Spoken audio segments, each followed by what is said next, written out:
If you're celebrating their bankruptcy, then you should watch till the end. Your value increases when you add value to others.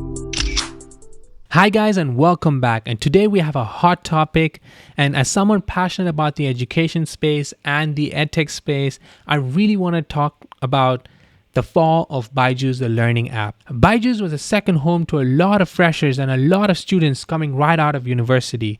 And it doesn't come easy to manage freshers and train them up and to build them up and to actually give them the platform to learn, as well as build an organization, and to build an organization that's to that scale of Byju's with the investments and 50 to 60,000 employees at its peak.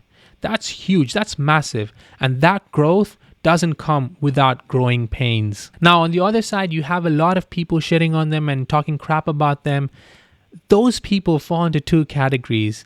You see a lot of people who are frustrated employees, like myself. When I came out, I was so frustrated. I was a fresher. I just left university and I joined Byju's, and I didn't have a good experience after 3 years of working with them. I didn't feel appreciated. So what did I decide to do?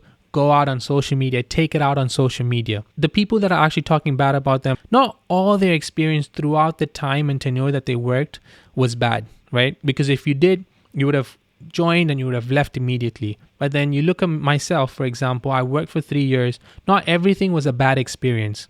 I'm sure that there were definitely highs and there were definitely lows that I had to work on. But as a fresher, I didn't know how to handle my lows. And so a lot of freshers that join Byju's are in the same boat, on the same ship. When there's issues, when there's problems, you don't know how to deal with it because you have just come out of uni, you've studied, you're in a different atmosphere, now you're working, and now you're trying to build your career up and you're learning so much in such a short period of time in an organization that's growing so fast. So a lot of the freshers that come in can't keep up with this fast-paced nature of Byju's, the learning app, and how they sell, how they reciprocate with customers. And it's so difficult to actually keep up with that fast-paced startup nature. And not a lot of people can do that. So obviously you're going to have negative feedbacks and so on. And so you see people talking so bad about them, taking it to social media and talking about it on social media. And the second type of people are people who have nothing to do with them, or just outsiders, mere outsiders, talking about it from the perspective of others. And so all they see is the bad. They don't want to see the good because there's so much good that happened in the organization.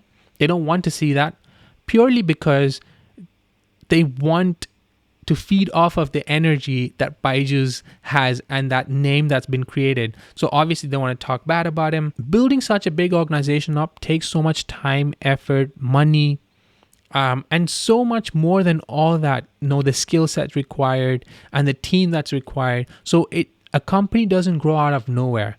And the company doesn't just become big because big investors choose to invest in them. A company grows because of the idea, because of the people, because of the product, because of the services, because of customers. There's so many things that it takes a company to grow. I've worked at several edtech startups now, and I can tell you for sure, and other startups, not just edtech, but even other startups, I can tell you for sure, the grass is always greener on the other side. You'll always think that company is doing well and they're not treating their employees like this. That company is doing well. They're not treating their employees like this. There are always outliers. And when you look at it from the outside, it's always fluffy. It's always shiny. But you only know the reality once you go into it. And you only know the reality once you actually start interacting with that business.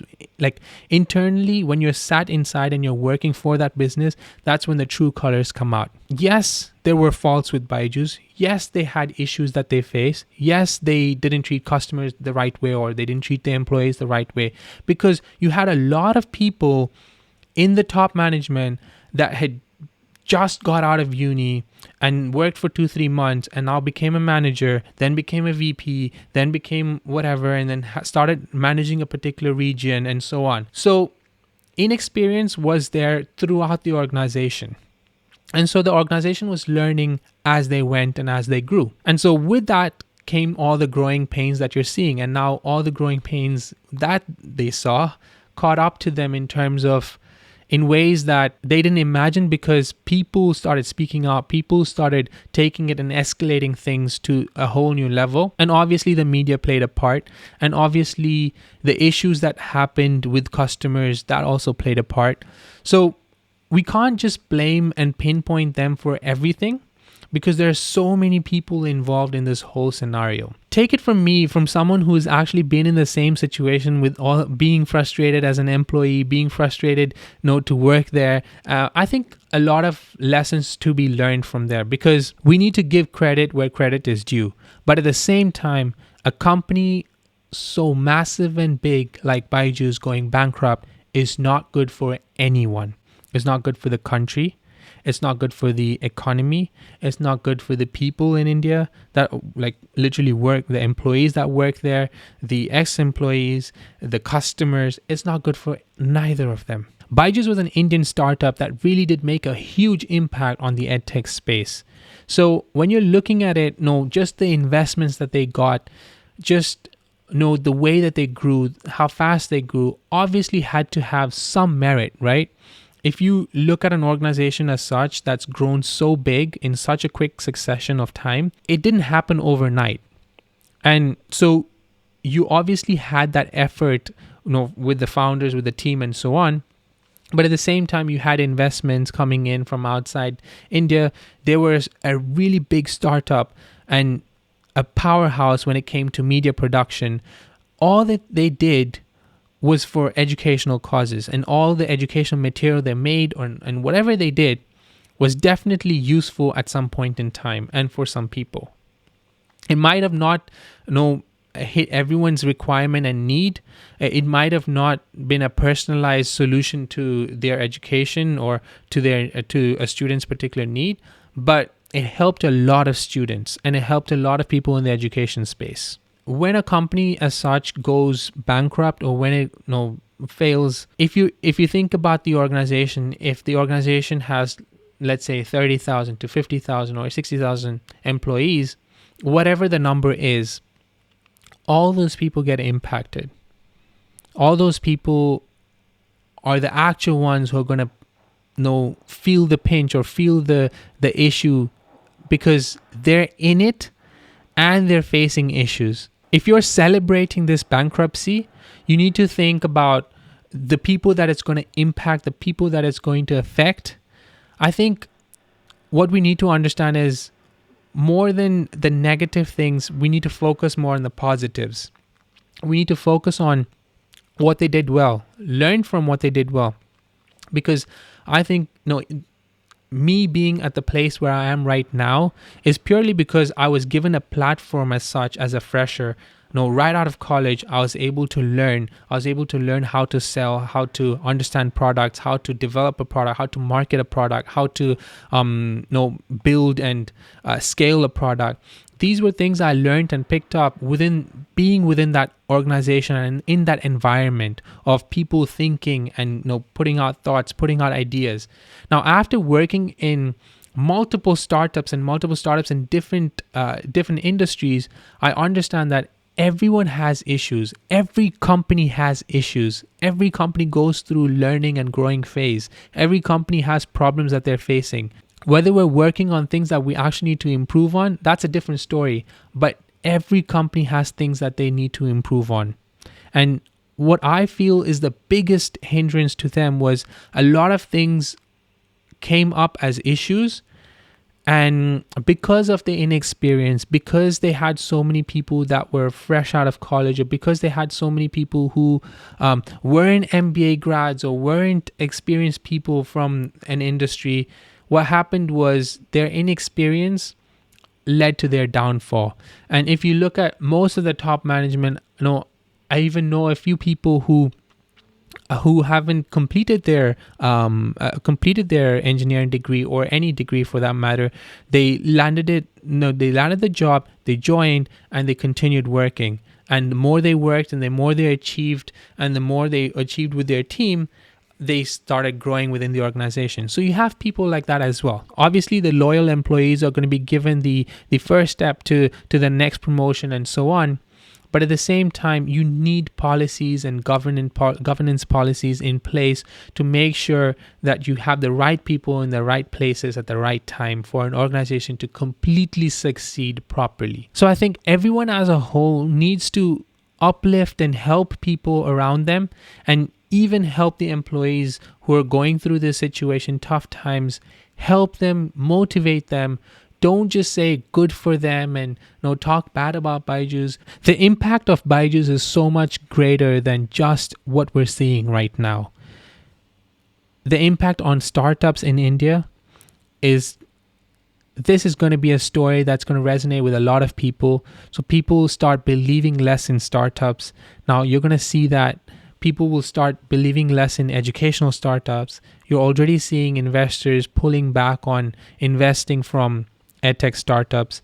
Now the education system will take a big blow because schools or wherever their products are, wherever their services are, however much content they produce and they actually provide it to students and schools and teachers and whatnot, all those things are not going to be updated, or you're not going to see the same fast-paced nature.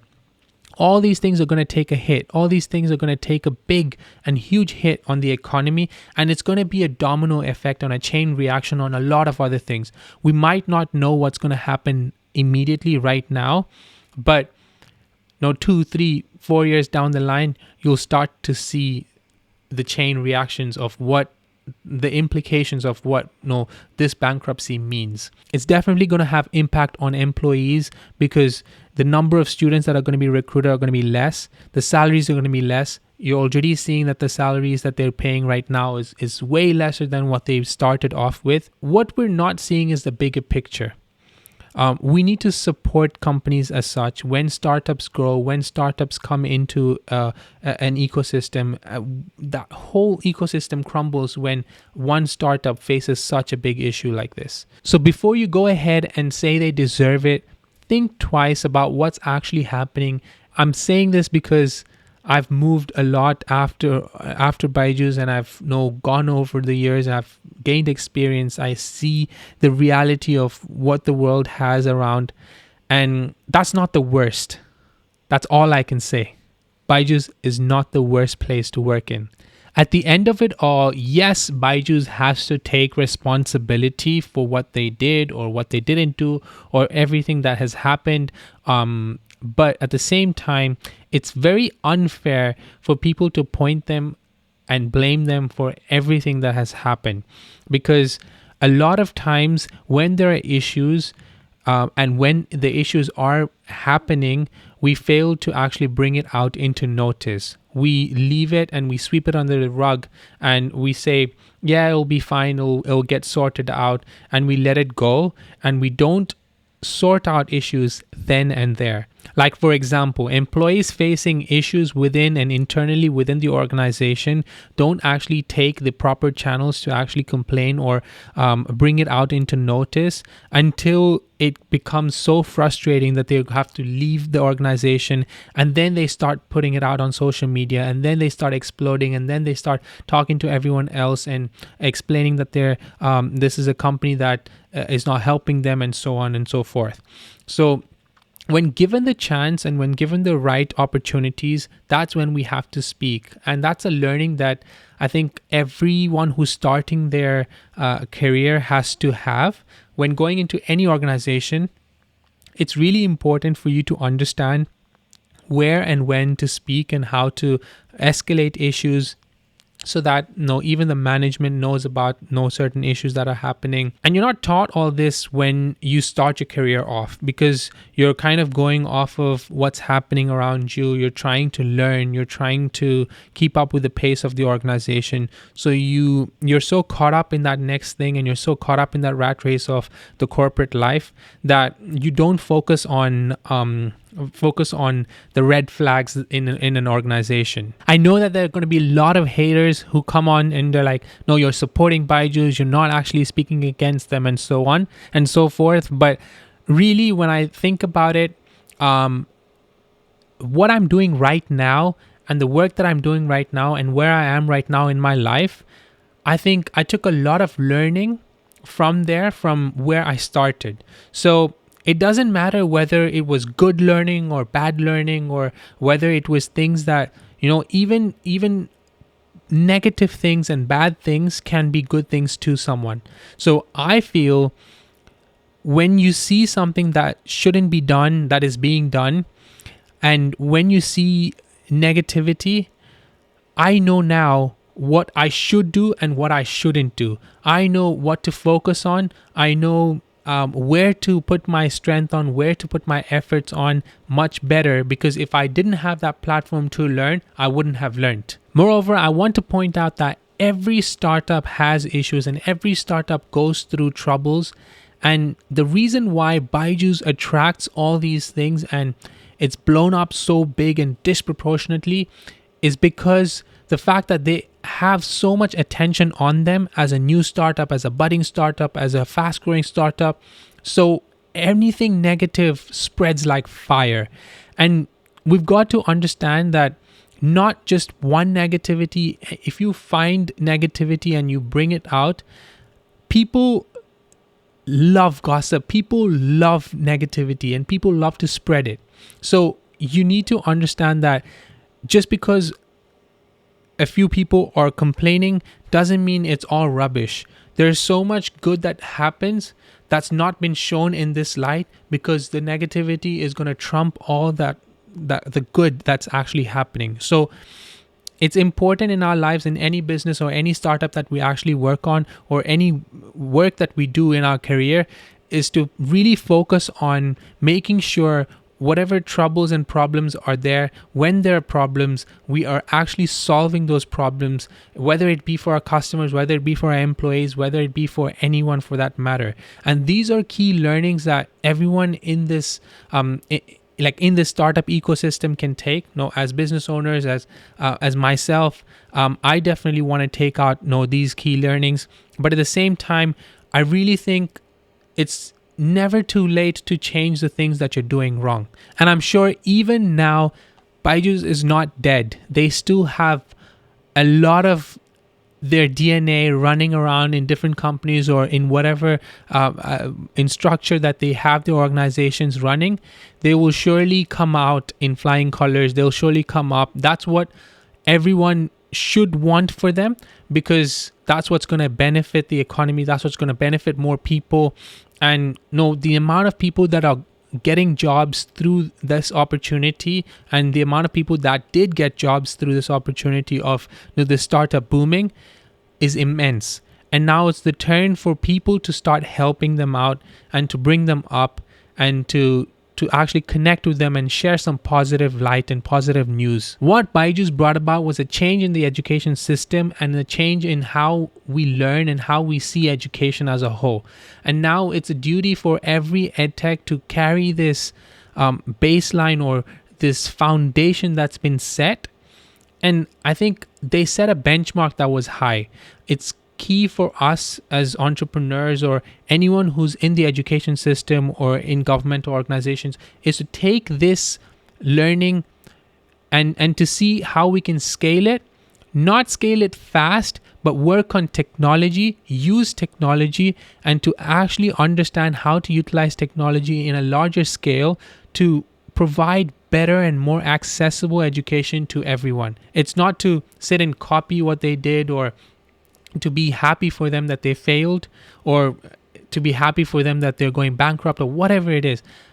I'm not talking about Byju's alone as how they're perceived right now. They could come up, and if they come up, they'll be a huge success story.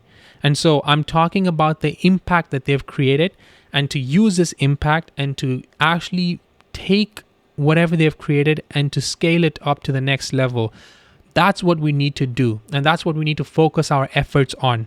Not looking at pinpointing and saying that what they did was bad, and they did this and they did that, and pointing fingers and saying they deserve this. That is not constructive. It's not going to help anyone. It's not going to improve the system. It's not going to help you. It's not going to help me, and it's not going to get us anywhere. On a more positive note, I think this will be a lesson to many other people and many other business owners to listen to your customers, to listen to your employees, and to actually find ways to bring about policies and change within the organization whenever there's an issue. So I think we need to be quick on our feet. We need to understand how to get down to the root of the problem and to solve it before going ahead and just scaling the business. When you're a small company, it's easy to manage and to set those processes.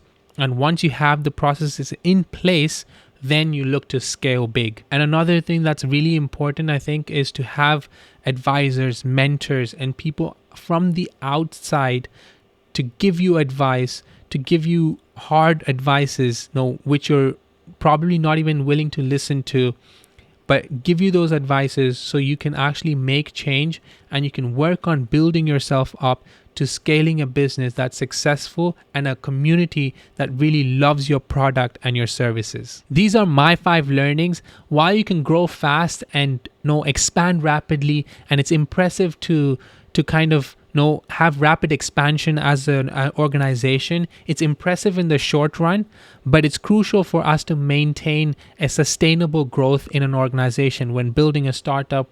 Expanding too quickly without strong financial planning and understanding of what the future holds, it brings about a lot of chaos, and with that chaos comes a lot of growing pains as well. So that's what we want to make sure that we're thinking about what we're doing beforehand. We're setting the foundation, we're setting the processes in place, and then going into the acquisition and then going into that new region that we wanted to go into. So it's important for us to lay the foundation, set the foundation so that we can scale and grow. And the second lesson is to maintain financial health.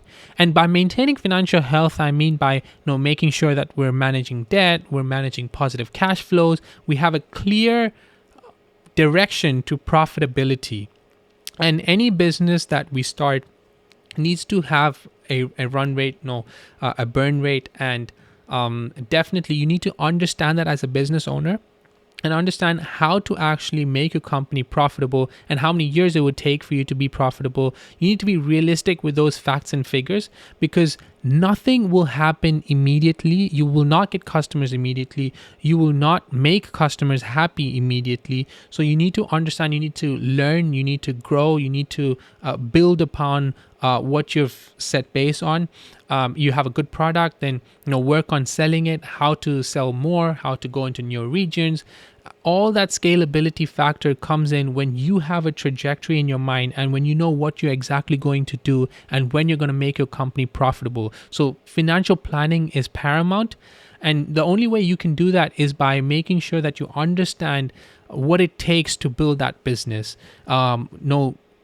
Obviously you can do market research on your competitors and so on, but beyond that is to really understand what your market needs are, understand your customers, understand where they are, how they are, who they are, and then from there build upon that. The third thing is to have transparent communication with all your stakeholders, all your employees, your customers, your investors, anyone who has a trustable and a positive instinct about your product or service. Have a connection with them, build a community, make sure that you're transparent in what you can deliver and what you cannot deliver. The thing is, when you lack transparent and clear communication, things start to be haywire and things start to be blurry. And when you have gray areas, the more the gray area, the more problems you'll start to have. And when you have transparent communication, you'll know where your problems are and how to actually solve them and mitigate risks for the business. And fourth, adaptability and innovation. Byju's did that so well because they saw what's there in the market, the need in the market, they captured the market, and once they captured the market share, they went on and on and on, and they went into engaging into newer markets. They adapted to the changes of COVID. They were so quick to everything because they had the ability to scale so big. And because they were in the education space, that momentum that they thrived upon was crucial, and they went at such a speed that no one was I know everyone was left behind. All the organizations that tried to pivot because they didn't have that size, they were nowhere to be seen. And then you had acquisitions and so on. But that's where you need to go back to point number 2 to understand, when to acquire and so on. But they really did that well. I think that's a key learning from Byju's, because they were so quick to the trends and the adapting to the market trends that they were able to provide the required support to the education system as well as people and customers.